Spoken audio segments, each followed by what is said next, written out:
that, and it's not something that's coming, it's something that's already here.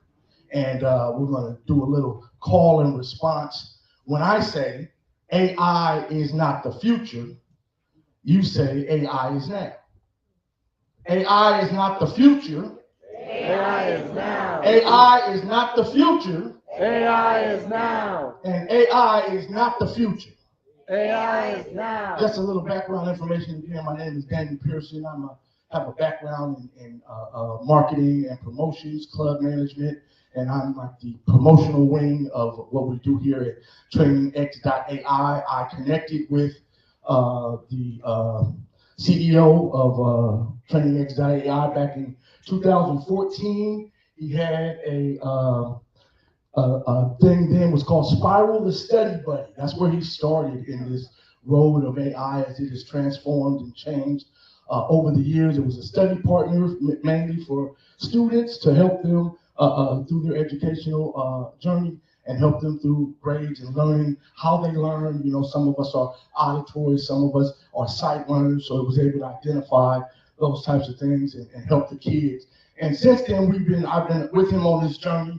And like most of you, you know, AI has always what interested us from the Matrix to the Terminator. That's what we know about it, right? We're scared of it. Oh, the robots are going to take over. But the facts are, there's always going to be a human pushing the buttons and prompting that AI to do whatever it is that we want it to do. That's the direction that we're going in. It's not a robot that's going to take the job. It's the person that knows how to control the robot that's going to take over the job. So we want to introduce this because our underserved communities are always behind. Amen. We're always behind the eight ball. We're always finding out too late. We're always getting in too late. But we're bringing this early along. Now, granted, AI has been around for a long time, but now it's coming to the forefront. It's coming to the mainstream. And those that are informed know number, 46 or 47, I don't know. But the new president just started $100 billion effort for AI infrastructure. And he's got some of the top tech companies and people working on that project. So the White House knows, the government knows that AI is the future. But they're doing it They're doing it now because it's happening right now. So that infrastructure is going to create the situation where we can have 100,000 new jobs in AI, and they can actually have the space and the bandwidth to do what needs to be done. We're going to continue to push this. We're going to continue to train people. We're going to continue to spread the word because this information is life-changing. $400,000 a year for AI prompting. Sounds good to me. I'm going to be taking some courses after we get through with this, my line of work. I was like, hey, I work at a performing arts theater. I'm going to tell them it's been nice, but I'm going to go prompt some AI. But that's where we're at with it, and that's where it's going. So we're going to have a wonderful time today. We've got some great speakers, intelligent experts on AI, and they're going to give you a lot of information today. After this initial session, we're not going to do a Q&A, but we will do a Q&A at the very end of the second plenary session. So if you have questions, you will see some of the speakers during lunchtime. Feel free to network with them and ask them some questions on an individual basis, but we will only have Q&A after the second session. One more reminder about the raffle tickets. The raffle tickets, once we break for lunch, you will be able to put those in a box. You will need to be present to win, and the raffle will be after the last plenary session. You like how we did that? Yeah. You want a prize, you're going to be here till it's all over. That's how we like to set that up. So that's going to happen. I'm going to take up no more of your time, but I'm going to introduce our two founders that are putting this event on today. Number one is going to be Derek O'Neill and Tracy Tate. Derek O'Neill, good friend of mine. I've known since high school. We used to run around a few basketball courts together. You can look at us and tell which one was better, right? It's okay, that's right. So we're gonna hand it over to him so he can introduce himself and Tracy, and then we're gonna bring up the first plenary session. Derek O'Neill. What's going on, everybody? I'm feeling good right now, but you made me look good. You made us look good. Amen. Wow. Amen. Wow. Thank you for being here. I wanted this start this off by saying one thing. I'm Derek O'Neill. I'm the founder of TrainingX.ai, and I teach people how to manage and make money. That's what I do using artificial intelligence. Owning your own time. Right now is the time right now. This is exciting. I'm not going to downplay it. It's an exciting time. And the theme today is about information for everybody to understand about artificial intelligence. It's not going to affect everybody, but it's going to affect a lot of people. All of us. We have to understand it and use it to our advantage.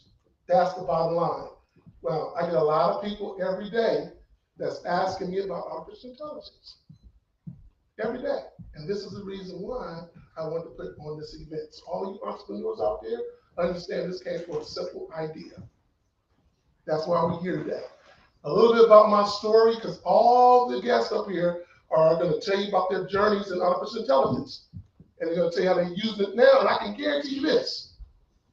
You're going to be impressed with using artificial intelligence. And all I ask everybody is this. Today, when you leave here, I want you to have more information going out than you came in.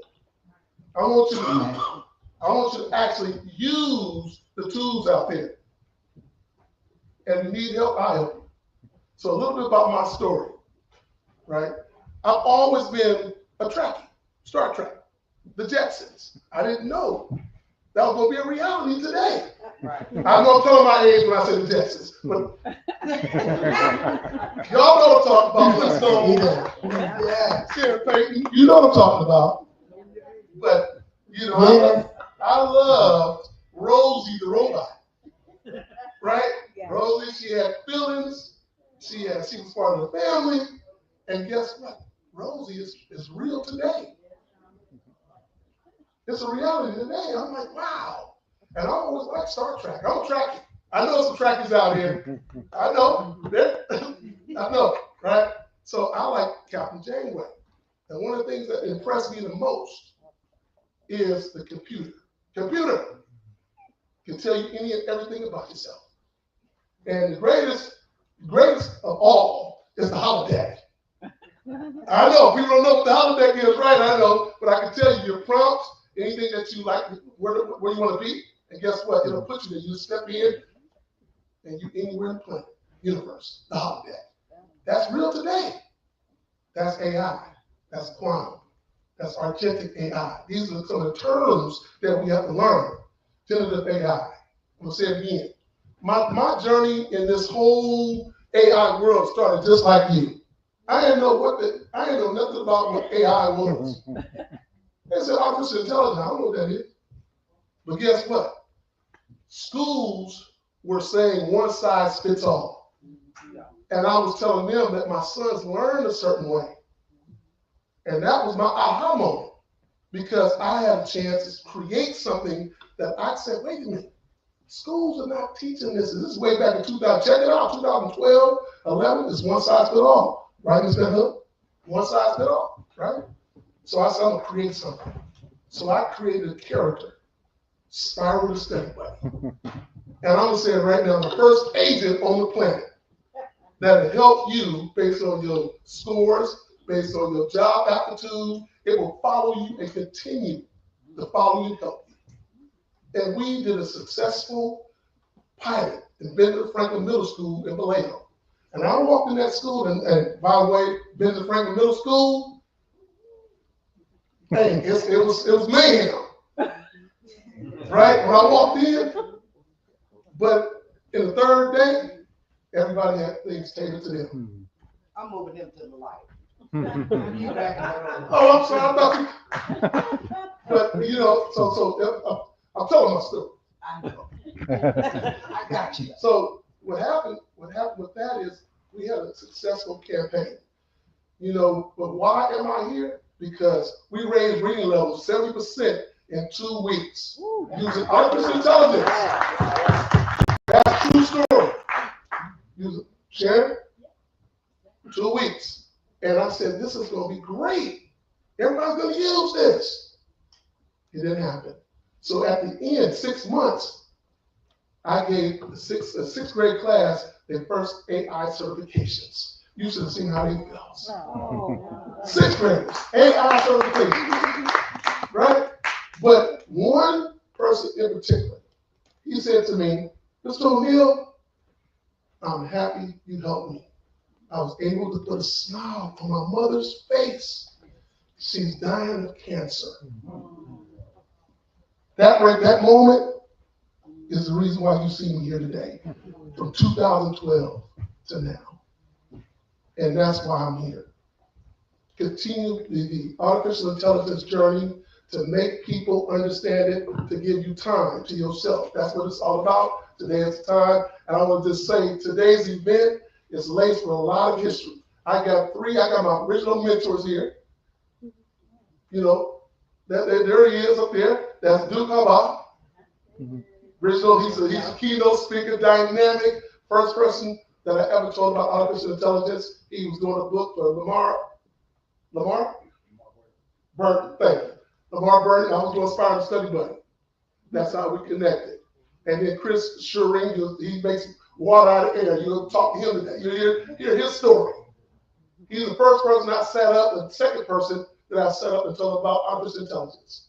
We talk about retention, how long I've been in this. So we have great stories today, and I'm hoping that you understand it and come talk to me. Because at the end of the day, I love to talk. I love to talk and I love to teach. All AI is for all ages. And this is the time right now. If you want to try to make some money, if you want to own your own time, how to bring soup look. Own your own time. Take tea, right? Sharon, Gary Payton's sister, she's in the house. And she was the first one that really pushed it no matter what. Wherever we was out, I don't care where it was at. She'd always say, Inspiring Study Buddy, my CEO. She is right there. I'm glad to see you tonight. We got a whole bunch of guests. I just want to make sure I don't want to go into. We got the boss lady here. We got some entrepreneurs here. We got educators. And at the end of this, I want you to network. Pull those cards out. Don't be shy. Come see me. Come see all the guests. And I'm going to turn it over to Tracy Tate, which is me and her. I'm going to tell you something. She is the first person. I won't tell a story, but as soon as she seen me and heard what I had, you talk. He's still gonna tell it. Even after Go ahead. I'm Tracy Tate. I'm the founder and president of Beat the Street, so we are a co-host. We're in Antioch Mall, and we celebrate 20 years this year, so yay!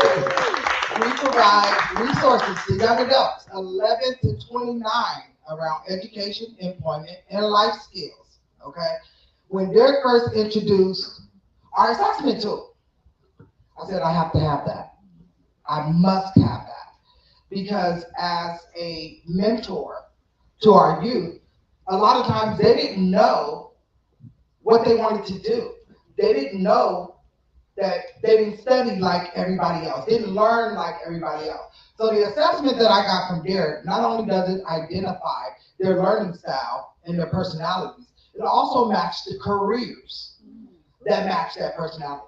We are set up out there and we are doing on-site assessments, okay? Intake and assessments. So all you young people, you need to get assessed, and it will tell you information that you didn't even know. It will match you to other professions that you didn't even think about. So as a prime example, we had two sisters. They both loved music. One loved the stage, music, performing. The other one liked to write.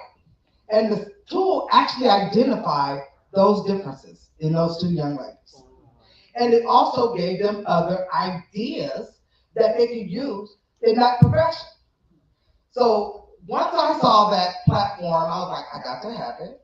And what else you doing? And what else you doing? And when is it coming out? We need that too, and that one too.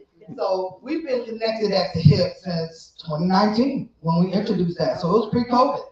And that tool has saved my staff and myself the anguish of trying to identify things that people didn't know about themselves. Not just you. Us as adults sometimes don't recognize some of these things. I took the assessment myself.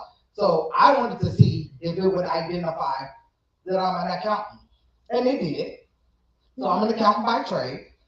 Beat the Streets is my baby. I started it from my home in 2005. I just wanted to save the kids, thus Beat the Streets. They was hanging out on the streets. I was like, no, you gotta do something better. So that's why I started. I started it from my home. And here we are 20 years later. And I hope to see you all at our celebration. It will be at the end of this year in October. So save the information. We will be reaching out to you. But I am excited that you're here. AI is now. We've been using it. We just didn't call it AI, right? Now it has a name for it, and now they're pushing it. No different than cannabis, actually. It's been around forever, but now it's everywhere, right? So is AI, okay? So enjoy yourself, enjoy the presentation, enjoy the speakers, get your questions, write them down. We will have the Q&A at the end. Like I said, I am an accountant, so my table is out there as well. Taxes, so we do bookkeeping, accounting, and taxes. 40 years. I know I don't look like it. Oh. 40 years strong. And taxes, the tax season open next week, Wednesday. So, there's a QR code if you want your taxes done. Get your assessment on site. There's a QR code if you want to do it in the privacy of your phone. But definitely visit our business center on break during lunch. And I will hand it back to Derek. All right. See, I'm not as long-winded as he is. So anyway, everybody, we're gonna now introduce Sharon Burton, Dr. Sharon Burton. Like I said, she's fantastic. She's doing it forever. And I'm happy she's here. After 10 years, it's the first time I'm able to say, touch her after 10 years. This is the first time. We've been using technology, online Zooms, and now she's here to help you and our other guests to understand AI. Good morning, everyone. Good morning. I am so happy to see your bright and shining faces out there today. And we have a great lineup for you. I am going to be your moderator for today, and we're going to keep this thing moving. Is that okay? Absolutely. So I'm going to tell you a little bit about myself, and then we're going to bring some of our dynamic AI individuals onto the stage. They're going to give you a little bit about their stories and why is that significant. It is significant so that you understand AI is not one thing. It is multiple ways to view it. And today when you leave, we want you to be able to see and understand those multiple ways and to even understand the number of us that you see here today. There's even more to it than that. And we'll be able to talk on the break. But let's get started here. My name is Dr. Sharon L. Burton. I started my technology journey over 25 years ago. And let's talk about touch points. Some people say that AI is new. I don't know how I'll get there.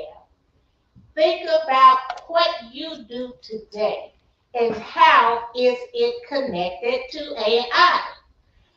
Working out of operations and IT, I found myself leading in change management. As everybody knows, IT was evolving. It was evolving quickly. Well, I can tell you then, many people were as afraid then as they were today. So my senior vice president said, Sharon, I need somebody to stay connected between IT and operations. I think you can do it. I think I can too. I became what's called a change management expert. Change has plenty to do from moving from what we would call contemporary IT to cybersecurity to AI. That became my niche into the world. From then on, I worked, I gained my certifications, I met our leader, Derek O'Neill, and connected on some projects along the way. But the key is to keep moving. Never stand still. Because AI is not going to stand still. As soon as you think you got it, there's something new tomorrow. So you need to understand it whether you work in it. Because guess what? It's in your automobile. It's connected to your television set. It is connected to numerous appliances, your thermometer. It even connects now with your doctor's appointment, depends on how your doctor has his appointment set up. So understanding how change is connecting into AI is significant. So from there, I continued my education. I gained first I gained a DBA, a Doctorate of Business Administration, which connected around quality and change. Then I went back and I connected that PhD around cybersecurity, and it all works together for those of us who must understand technology, and that's everybody in the room. Amen. So with that said, we're going to get started. I'm going to bring on our first speaker. When you think about AI, let me surprise you. We have an attorney in AI, Mike.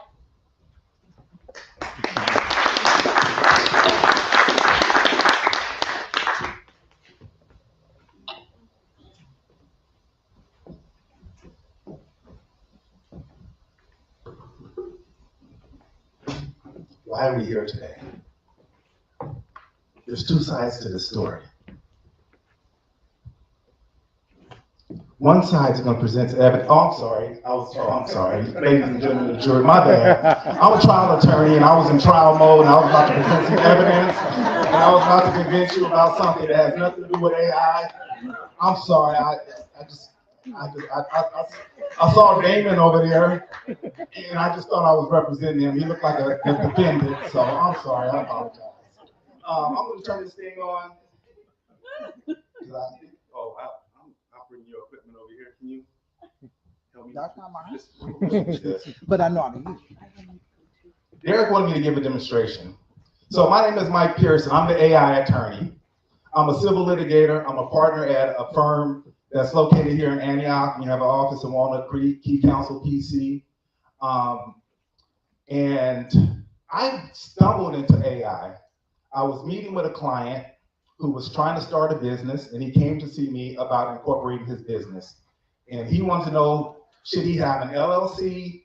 Should he do a corporation, S Corp, C Corp? How should he set this thing up? And during the conversation, he kept saying, ChatGPT. You know about ChatGPT? And I didn't want to stop him because he was on a roll. I didn't know what the heck ChatGPT was, but I just was like, yeah. So after about the third or fourth time of him saying ChatGPT, and it's this amazing thing, I said, wait a minute, I'm sorry. Like, you keep saying ChatGPT. Hello. If I didn't hear, I'm sorry. So he kept saying ChatGPT, and I was just baffled, and I stopped him. I said, what is this? He said, you don't know about ChatGPT? You don't know about this? And I'm sitting there like, oh, I didn't get the memo. I am not in the loop with all this. So I said, no. He said, it's this new digital tool, and it's artificial intelligence, and it can do anything. I'm a lawyer. Prove it to me. Show me the evidence. And he pulled up ChatGPT right there in my conference room, and he started playing around with things. He started prompting, and immediately there was a response. And then God opened up the stars and the heavens, and the light just shined down on me, and it was like, oh! I got converted. And that's when my journey with AI began. And that was shortly after ChatGPT. It started in I believe, October of 2022, so it hasn't been around that long. And I was one of the early people on it, and I was up all night prompting and figuring it out. I'm like, oh my God, I can't believe I can do this. So since then, things have evolved quite a bit. How many of you have actually used any artificial intelligence? Show me by hands, any artificial intelligence. Okay. How many of you have never used artificial intelligence? Raise your hand. You are lying. Have you ever called AT&T or somebody and this lady's over here talking to you, and I can hear my wife in another room saying, I want to talk to a human. I don't want to talk to you. I want a human. You were talking to AI. AI has been around for a long time, but like Derek said before, it was titled something else. So we really didn't know it as AI. We knew Siri and later Alexa, but before that, there were other tools. So I want to show you a little demonstration of what this technology is right now. So my law practice, I give presentations now. The smallest group I've ever given a presentation to was like 60 attorneys. It's usually like 100, 200 attorneys that I'm presenting to. And I have to raise their hands, and it's usually a small group. This is a large group. A lot of people raise their hands. I'm usually getting about 10% of the attorneys that actually raise their hand saying that they actually use it before. I use ChatGPT. I use Claude, I use Perplexity, I use NotebookLM, I use probably about a dozen AI tools every single day. Things that in my practice that would take me 3 days to do, I can do in an hour. ChatGPT is life-changing. It reminds me of when the internet came out. I knew something was special about this, and I just didn't know what was so special about this, but it's something that's happened. I can reach all this information. This is changing the world. And like Damon said, it's not tomorrow, it's now. And I always tell the attorneys, I'm speaking to a group of attorneys, I always tell them, the train has left the station. It's not gonna stop, it's gonna pick up steam. Whether you get on or not, you're gonna get on or you're gonna get left. If you are not using it every single day, you are gonna get left behind. You are gonna find yourself out of a job. You're gonna find yourself, if you're an entrepreneur, you're gonna find yourself out of business. I know about that because I used to own a CD manufacturing plant, 20,000 square foot, and I had $2 million worth of equipment, and I was pressing CDs, and I could look at my equipment, and guess what? How many young people ever seen a CD? The funny thing, before that, I had a tape manufacturing plant. Dan was my... I just lost all the young people's tape. What's that? What's he talking about? I don't mean Scotch tape. I mean set tape. All right, so I got into the technology and I embraced it. I see how it's going to change everything. It's going to touch every single profession, whether you're a doctor, a lawyer, an accountant, whether you're a janitor, no matter what your profession is, AI is going to touch you. It's going to touch you. It's going to affect you. Get on the train or have the train stand behind and watch that. So I use it daily. I use it everything from, and the last presentation I gave was really bad because it was in front of a group of judges. And I still practice in this county. So I'm looking at judges that I have active cases with. And I'm telling them, I never write emails anymore. AI writes all my emails. Those motions that I just filed a lawsuit. I didn't draft that. And I saw the judge on my case right there, and I was like, oh my God, what did I just do? So as I'm pulling my foot out of my mouth, I was just like, I hope my case didn't get messed up, because now she's gonna look at my papers like, I didn't think this sounded like you. All right, so Derek, I showed Derek this, so like me and Derek, we geek out. We just met recently. He's a good friend of my cousin, and they're childhood friends, but I just met Derek, and we talk, we geek out every time we get together. We just talk AI. He asked me to come just Like I'm showing them something new every time we talk. I'm showing them a new tool because I am on the latest and greatest. How many of you have heard of ChatGPT Task? Okay, so we have 2 hands, 2 or 3 hands. So I have, it's a new feature in ChatGPT that will do up to 10 tasks for you. So I have my task every day at 9 a.m. It will search the internet. It will find me all the latest news on AI, and it will deliver it right to me every morning. And it took me about 30 seconds to set that up. If you want to be on a diet, you want to do a certain type of diet, you can set a task to have it go create a meal plan for you, 3 meal plans for the day, and deliver it to you at a certain time every day. You can tell it what you want, and you can do up to 10 tasks. So it's an amazing tool. So before we were in the era of getting the information from ChatGPT or from our LLMs, large language models, they were giving us information. The next evolution, or everybody's talking about bots and agents, they actually will go do things for you. And now they are coming back, and it's just so amazing. I'm just blown away by what it's doing. I want to just do a quick demonstration on one tool, and I don't know if this thing is in my laptop. You have your monitor, you have your screen up. Yes, sir. Okay. Oh, shoot, mirror. Yeah, just mirror. Okay, I just bought this new Mac. I'm a PC guy.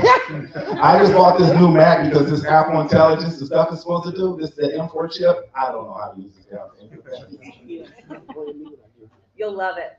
You'll love it. Will I? You'll love it. I'm an iPhone guy, so I figured I had to integrate. So it's in the display. Just how to duplicate. I mentioned I'm a lawyer, not a tech guy, right? Just come on.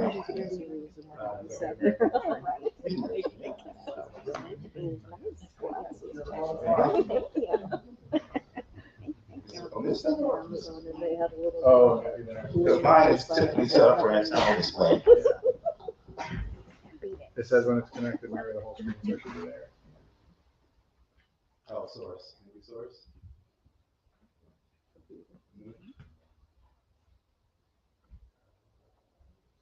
Okay, well, I don't want to take up too much time. I will tell you what I'm seeing. I'm looking at this computer, right? And there's this picture of me, I'm like real buff.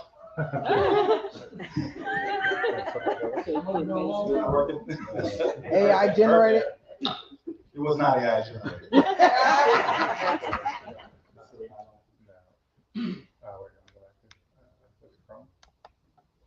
Yeah, you're on Chrome. You can listen to the audio. That's ChatGPT. Right. That's actually kind of what I was about to do. How many of you have heard of Google Labs, Google Studio? Okay. Google Studio. Okay, this is a new Google product called Google Stream Real Time. It's in Google Studios. So what this product can do is I can turn it on. Okay, I will turn it. Got it. Is there anything else I can help with? Can you see my screen right now? Can't see your screen right now. I'm a text-based model and don't have access to visual input. Can you see my screen now? Yes, I can see your screen now. It looks like you're on the Google AI Studio page.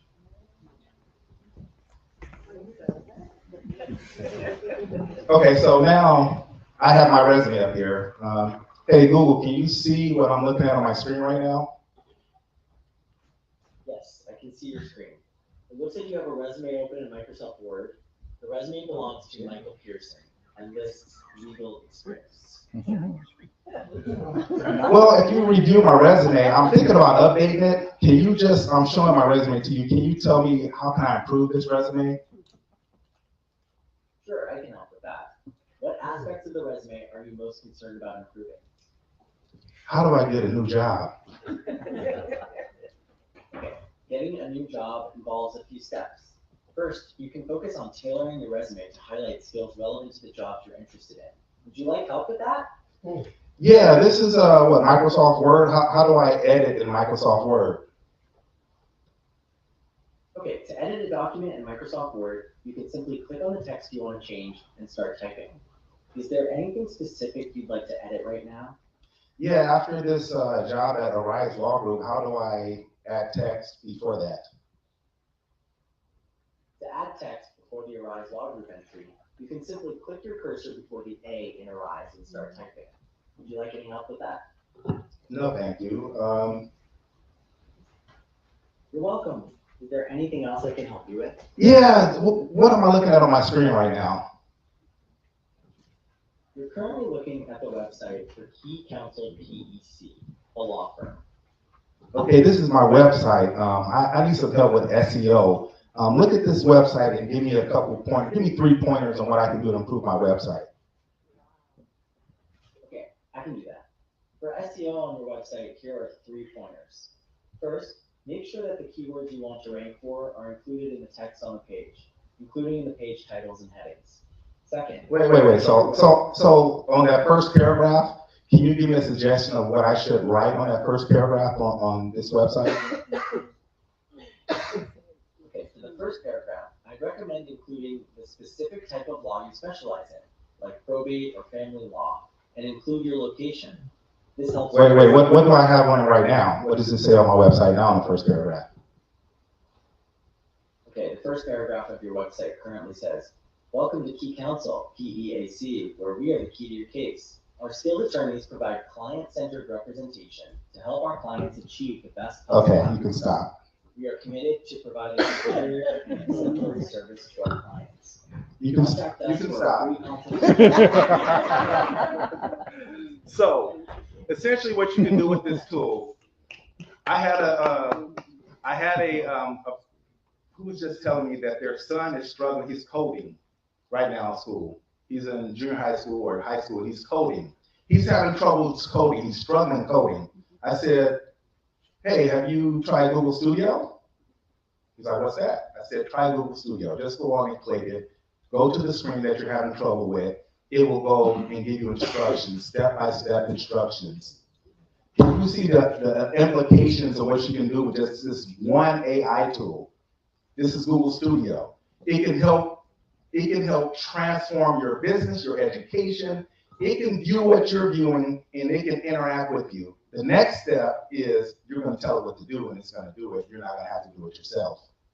So right now, you can get on, whether you're looking at a document, whether you're looking at your website, whether you're looking at anything. I can go inside of an app that I've never used before, and it can give me step-by-step guide on how to use that app.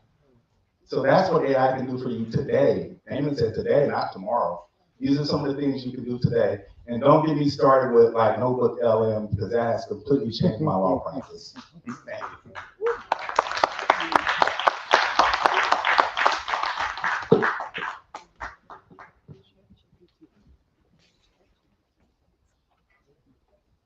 And I don't know how to turn it. I wish I was a lawyer, right? Can I just ask one question? For the Google information, is it only for a PC or can you use it on a Mac? This is a Mac, so Okay, I just you wanna can make use it on any device. Okay, I just want to make sure. All right, let's give it up for Attorney Mike. So as we mentioned earlier, AI is not just one area, it is numerous areas. And as an instructor, I'm always talking to people about the different things and fields you can work AI with to advance your knowledge, skills, and capabilities. With that said, let's look at another field. A sales executive using AI. Cheryl, come on down.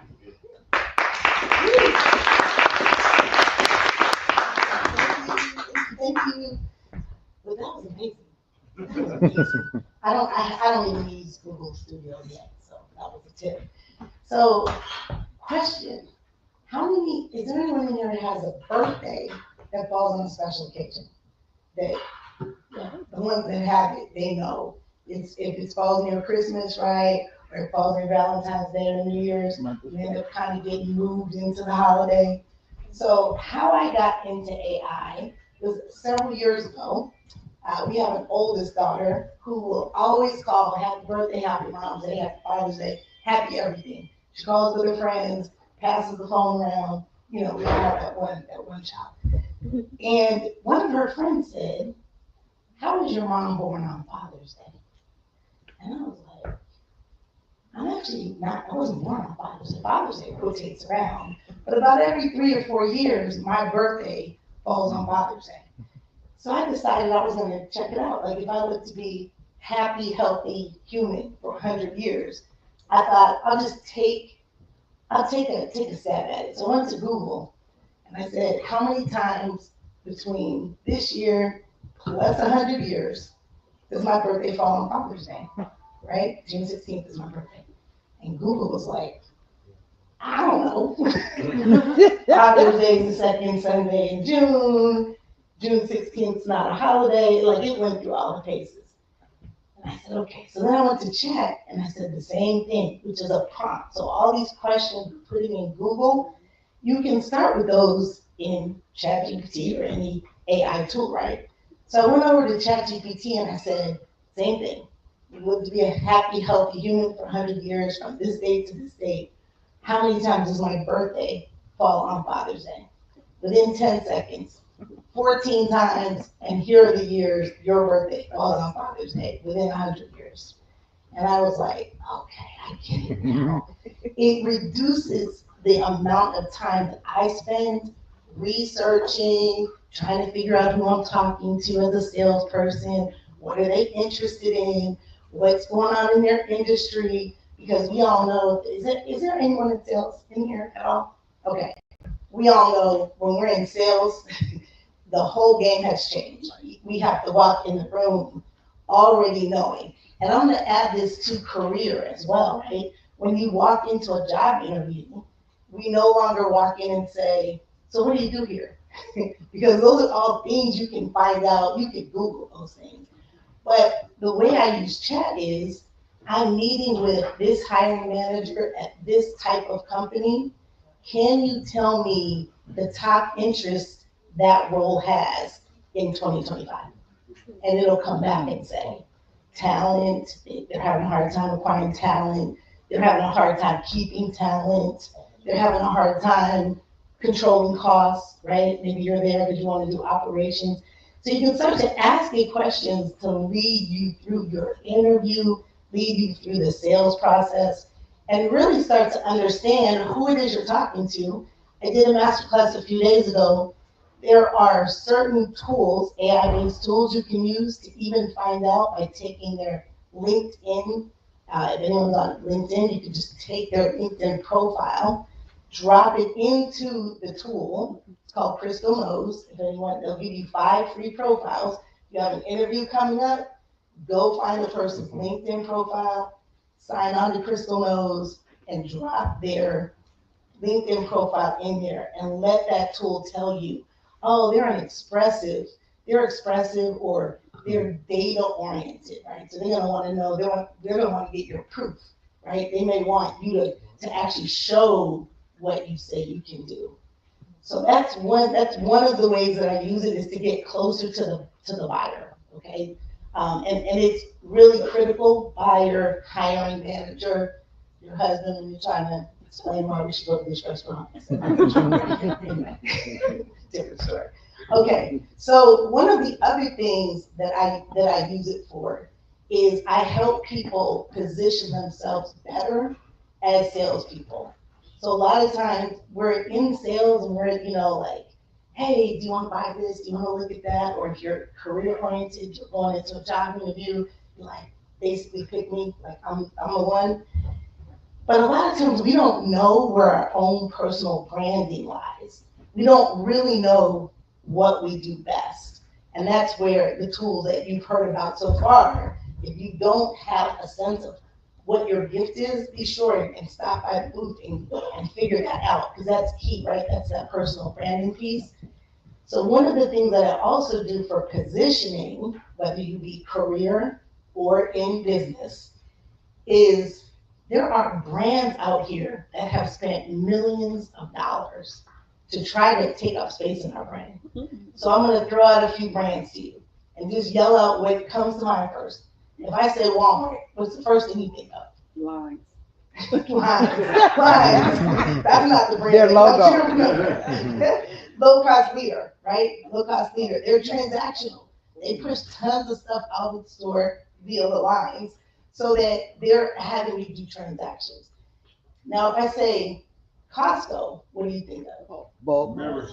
Old membership, right? They're taking up space in our brains. If I say, I'm gonna play this a little bit longer. If I say Honda, what do you think of? Reliability. Longevity. My sister has a car that did 500,000 miles on her Honda, which I think is crazy. And I was like, can you put that thing to rest? Excellent, right? So you can see they take up space in our brains. This is the last category. If I say Burger King, what comes to mind? Have it your way. Yeah, plain burger, have it your way, right? They've been on that tip for a long time. McDonald's is like, you don't want cheese, like pull over there, we'll come bring you a burger in a minute. but Burger King is like, you can order it however you like.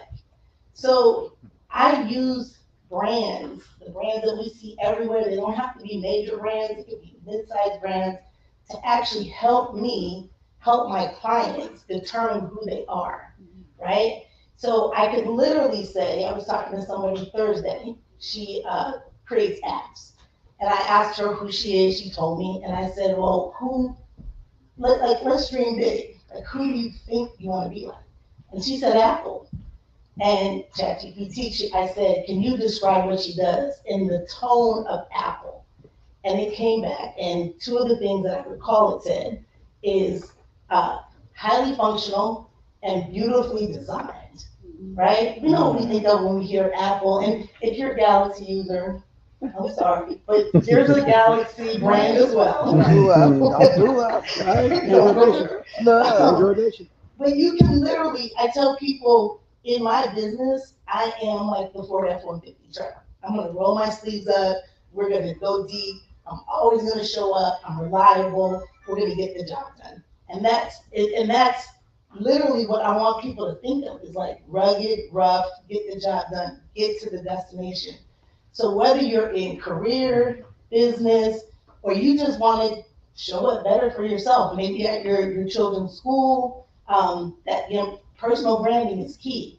I have a girlfriend who's an educator, though, not to close on this, and she literally will say, I got this report to ChatGPT. I got this report on my grandson, and I'm really upset.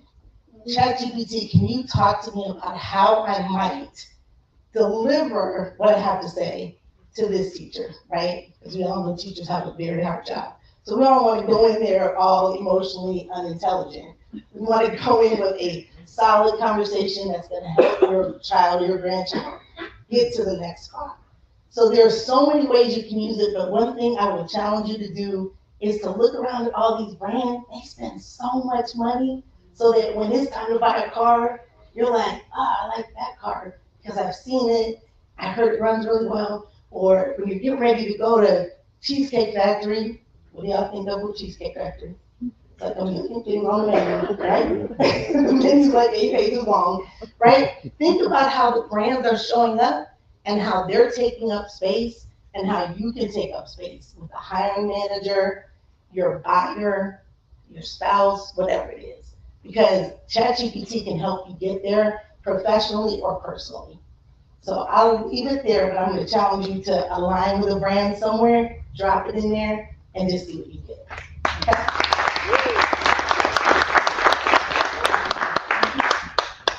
All right, let's give it up for Cheryl one more time. So as you are saying, there is so many things that you can use AI for. It can help you create, develop, or even advance your career. So let's talk about our next speaker, an innovator. You've heard from an attorney, you've heard from a a sales professional. Now, let's talk about, and we'll hear from an innovator. Think about the innovation of being able to use air to create water. So with that said, Chris Shirley, come on down. Hello, everybody. Hello. Everybody still with us? Yes. Cool. Hope you don't mind, I walk around a lot when I talk. So we're gonna be over here for a while, and we'll be back over here for a while, just to let you know.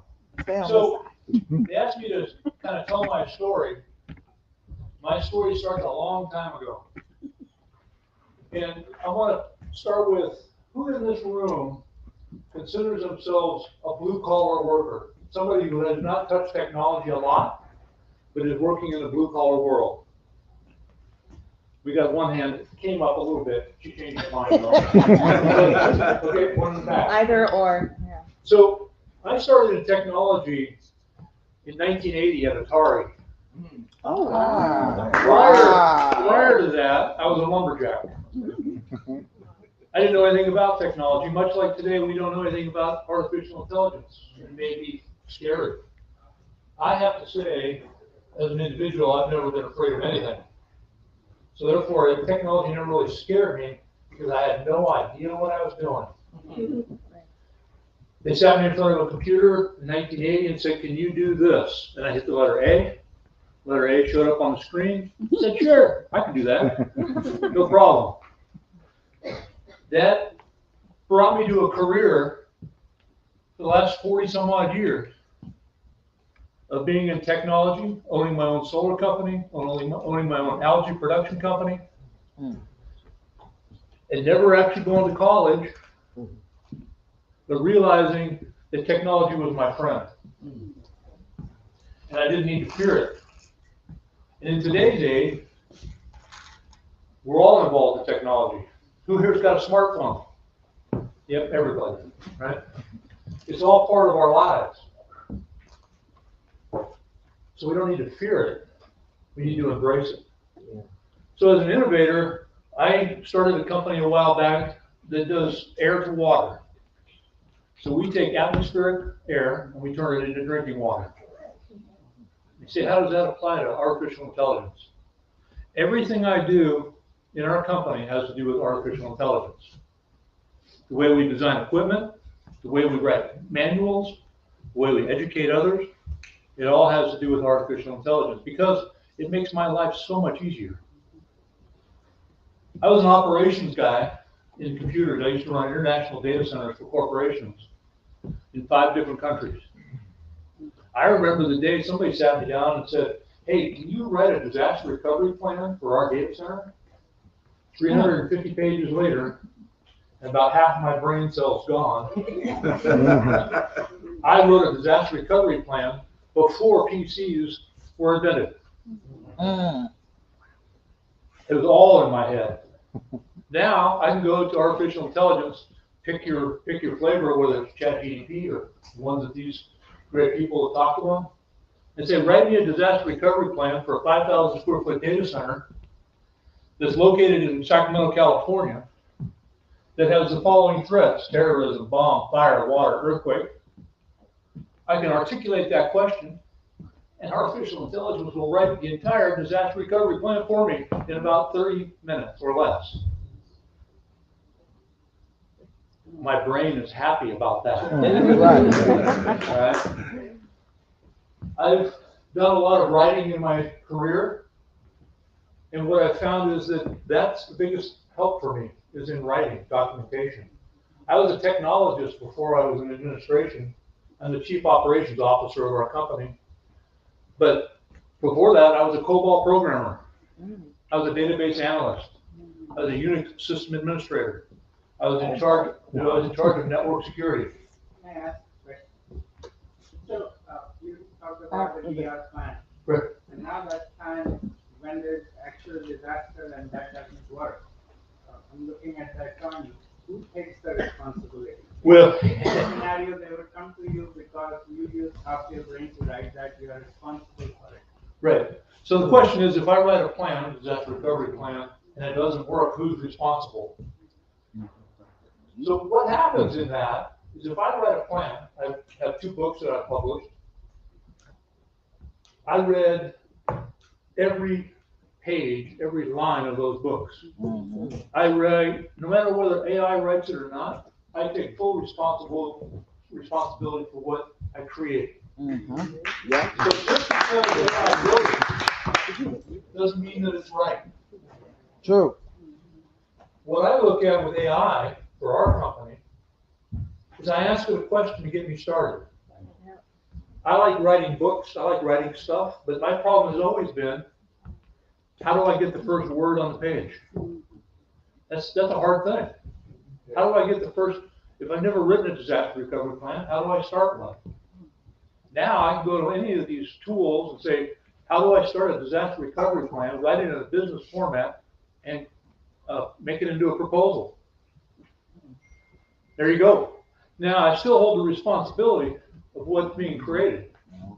You shouldn't relinquish your responsibility for anything in life, right?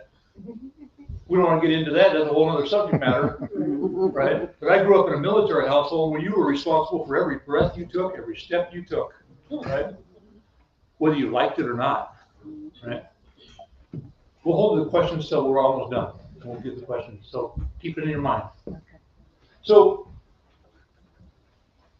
in technology and innovation, what's really great about artificial intelligence, all these things, and I go all the way back to the 80s and all the things I've done, is it allows us to think. It allows us to create.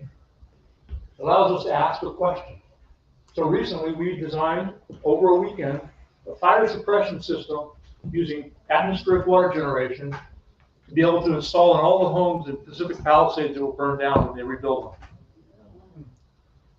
I asked artificial intelligence a few questions, and 8 pages later, it completely designed a proposal and the technology to do a fire suppression system that we can install on all those houses and make $100 million installing those fire suppression systems, as well as augmenting the insurance company's risk portfolio. I did all that in about half an hour. You know what? You can look at all that and say, well, that's kind of silly. How'd that work out? Well, I sent it to some investors and they really liked it. Right? Now, I take full responsibility for what I write. Right? And as a leader of a company, I don't push that responsibility on anybody else except for me. Because I'm the one that created it, I'm the one that's leading the charge. But when it comes to innovation, the technology is there to be able to do these kinds of things. And I really get right down to the basic bottom line of things. Because frankly, at the end of the day, I'm not all that smart. I just know how to surround myself with people who are. People like Derek O'Neill, people on the stage. It's all about asking the right question. I asked earlier, we were talking in one of the back rooms, I asked the question is, if you were to ask your grandma for a cookie, how would you ask her for that? Somebody said, I'd ask her for a cookie. Well, we all know that if you did that in technology, you're going to get 50 different responses. And I can tell you, I love every cookie there is, made to man. But I can tell you that there's probably going to be a couple come up in that aren't quite right. Right? But if I ask, hey, Grandma, can I have a cookie that has raisins in it that's soft that you baked recently, that has cinnamon and just the right amount of sugar and it's kind of buttery and really makes me feel good and you know that it's my favorite? It's going to come up with the best oatmeal raisin cookie you ever had. Nothing changed. I just understood I needed to ask the question better. If you ask the question better, you get the right answer. The reason why I asked if anybody here was in blue collar work, and I get this question from time to time, is that I'm afraid of technology. I don't know what it's going to do. I don't know if I want to get involved in that. What I love about where we're at today in technology is it's open to everybody. There isn't anybody that can't participate in this. I don't care what your education is. I don't care what your lifestyle is. One of the things we're working on is working with people so we can reduce recidivism back into the prison system. because you don't need to have a technology background. I didn't have a technology background when I started with technology. I just said, what if?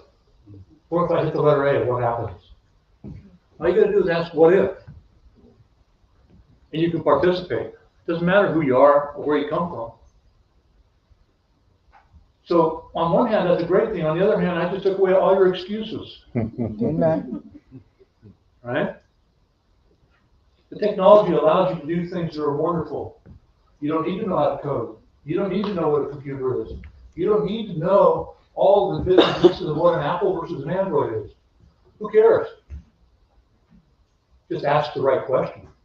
If you ask the right question, you can change your life. You can change the lives of your family, change things around you. Give you an idea, a friend of mine, he's into prompting. He's also into NFTs and cryptocurrency and a whole bunch of other stuff to make my head hurt. I was talking to him the other day about a book I'm going to be writing. By the time we got done with the conversation, he was already writing a game using artificial intelligence while we were talking to gamify my book.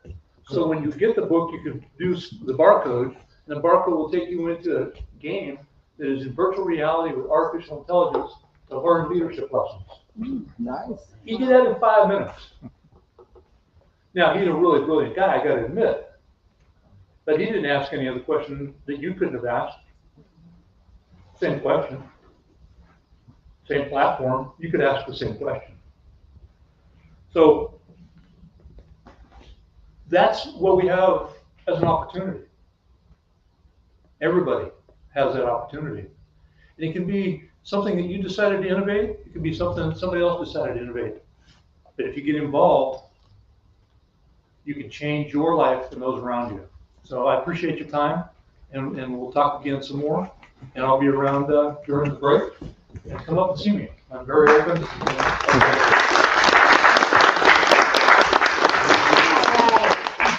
Thank you so much, Chris.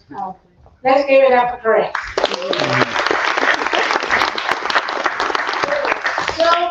So much to learn about AI, how you can use it, how you can be innovative, how you use it today, and how you will use it tomorrow.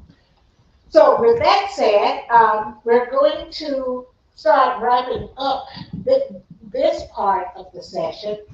But first, we're going to have some questions here for our great audience. But let me say this one thing to you. They all talked about asking questions. Mm-hmm. I'm going to leave you with a business model. It's called the 5 whys. Mm-hmm. Think about it. When you're prompting chat, why?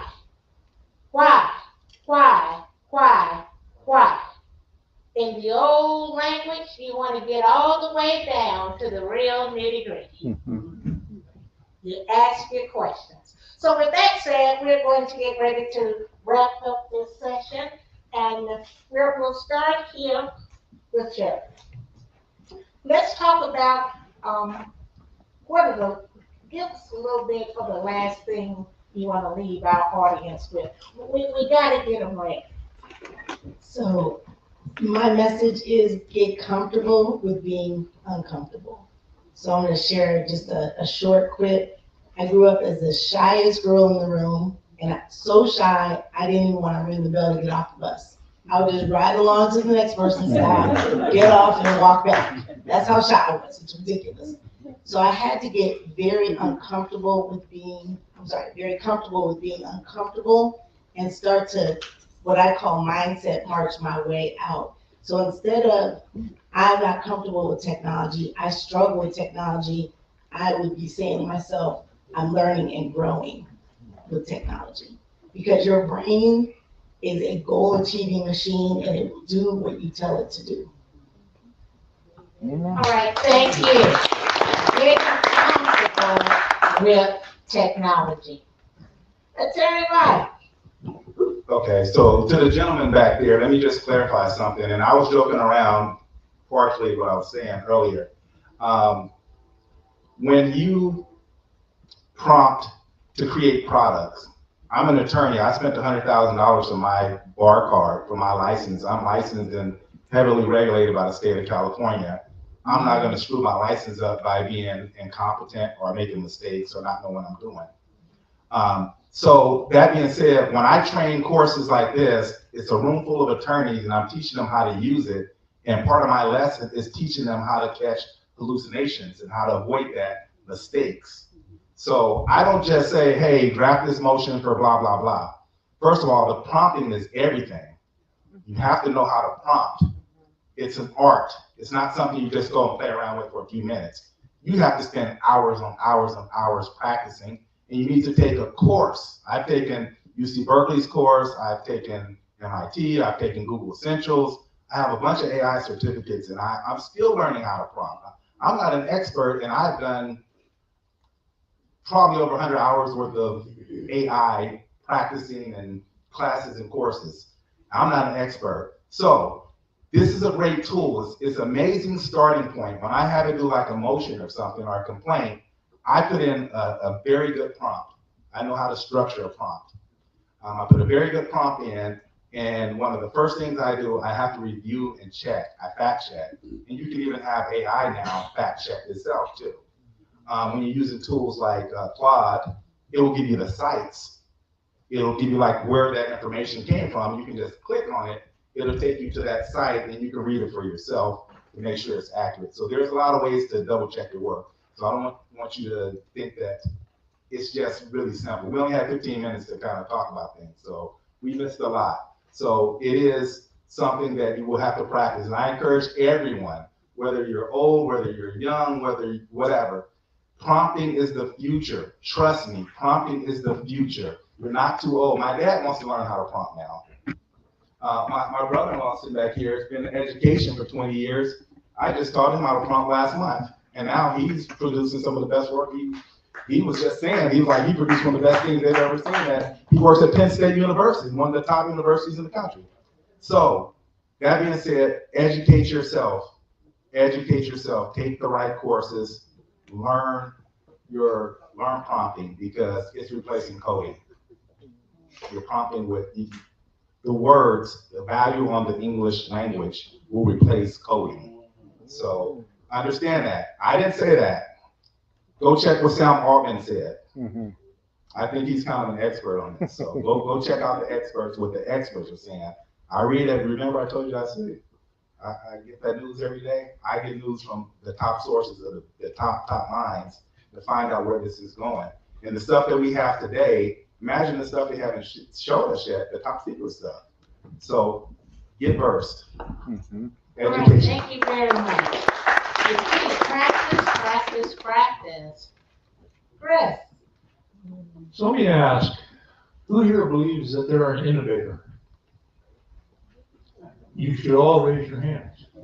You're all innovators. When I think of innovation, it's about problem solving. We all have problems in our lives. We have problems that are part of who we work with, what we do. Maybe it's we want to make sure that all the dog groomers in the neighborhood are all talking to each other. Maybe it's we want to make sure we know where all the taco trucks are. There's a problem that you're aware of that you can solve, and as an innovator, you can use AI and the tools associated with that to solve that problem. It doesn't have to be, I'm going to do Elon Musk thing and land a starship on Mars. It doesn't have to be quite that grandiose. Right?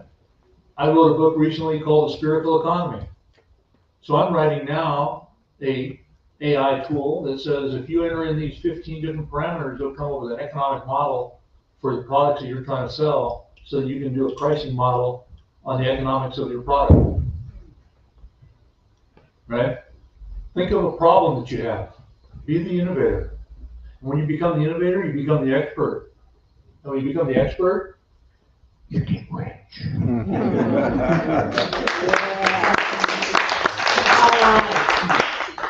Just want to take the time to thank these wonderful speakers we have on the stage here. We've learned so much in terms of AI. We're getting ready to go on break, but there's a couple of things we're asking. There's some raffles. We want to be sure that you got your name in the hat. We want to remind you, you got to be here to the end. So you got to be here to win. The next thing you're going to see us walking around. Please feel free to grab someone, ask your questions. Don't be afraid. As I always tell my students, no question is a silly question. That might be the $1 million question that you have. So with that said, we thank you for being here on our first round. We have our break, and then we will get back to it. Let's get a round of applause for our panelists.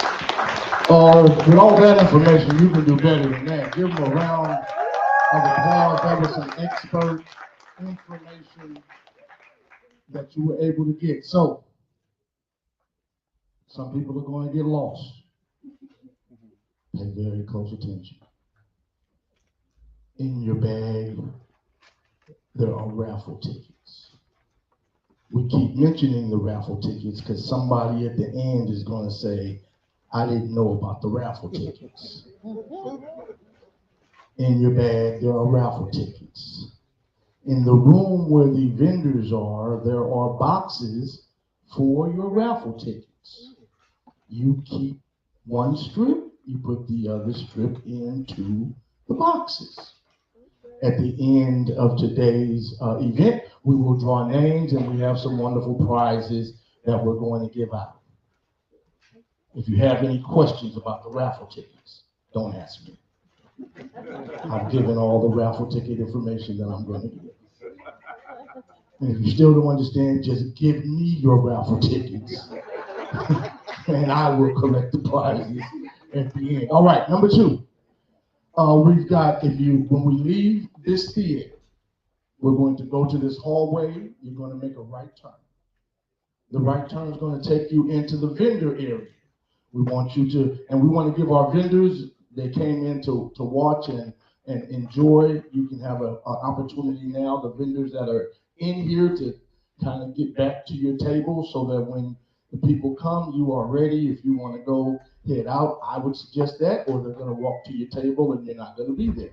So we want to give the vendors an opportunity. So we have vendors, please, we ask you to go, check out the vendors, see what they're doing, see what they have to offer. There go some of the vendors. Say hi to the vendors. Hi, vendors. Here go some more vendors. Hey, vendors. So we're going to patronize those tables, go see what they got there. Some of them are utilizing AI in their businesses. We want you to go and see them. Once you enter that room, if you continue straight, there's another door. If you make a right turn, you'll go into another big area that has round tables and chairs, and that's where the food is. And all those that have registered are invited to come and enjoy lunch. You will see our panelists there. You can ask them questions and discuss some things if you had questions while you were in here. And it is now, time check, what time is it? 1:15. It's 1:15. So at 2:15, we're gonna come right back here because our keynote speaker, Mr. Doug Hubbard, is gonna bring us to a close and bring everything that we've had today and bring it together. He is a dynamic speaker and he has great information, so we want to make sure that we get back in here 2:15, and then we'll do a little introduction, a little housekeeping, and then we will hand it over to him and he will bring it all home for us. 2 more things and that's it. AI is not the future. It's down. Yeah, we're not that good on that part. Okay. AI is not the future, AI is now. So AI is not the future? AI is now. AI is not the future? AI is now. AI is not the future. AI is now. Last thing before I let you out of your seats, we have a special birthday, a person whose birthday is today. He's right here, that's me. Thank you very much. Today's my birthday. There you go, happy birthday. I'm gonna pass around the hat later on. There we go. The big double nickel, 55 years old.